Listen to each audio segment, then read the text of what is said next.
दुनिया भर में सैन्य हथियारों को शक्ति का प्रतीक माना जाता है। अपनी सुरक्षा के लिए कई देश एक से बढ़कर एक आधुनिक लड़ाकू विमान रखते हैं। इन्हें चलाने के लिए एक अच्छे और ट्रेंड पायलट की भी जरूरत पड़ती है। हालांकि ऐसे भी देश हैं जहाँ के मॉडर्न और अत्याधुनिक लड़ाकू विमान पायलट के अभाव के कारण जमीन पर ही खड़े हैं। लीबिया में मुनव्वर अल गद्दाफी के शासनकाल में मिग 21, मिग 23 और मिराज F1 जैसे फाइटर जेट के साथ वायुसेना भी थी, लेकिन सालों तक चले सिविल वॉर ने इसके बुनियादी ढांचे को ध्वस्त कर दिया।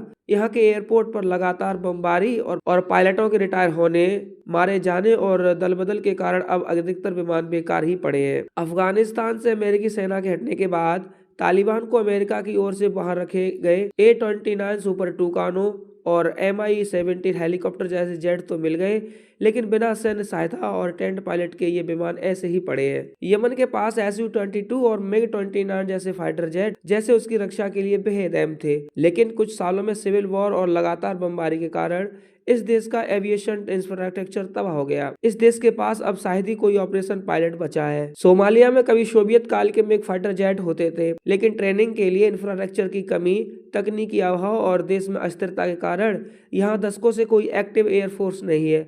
यहाँ पायलटों की काफी ज्यादा कमी है। चार्ट ने साल 2014 में यूक्रेन से मिग 29 फाइटर जेट खरीदे थे, लेकिन बजट की कमी और ट्रेंड पायलटों की कमी के कारण इस देश को इन्हें संचालित करने में समस्या भी हो रही है।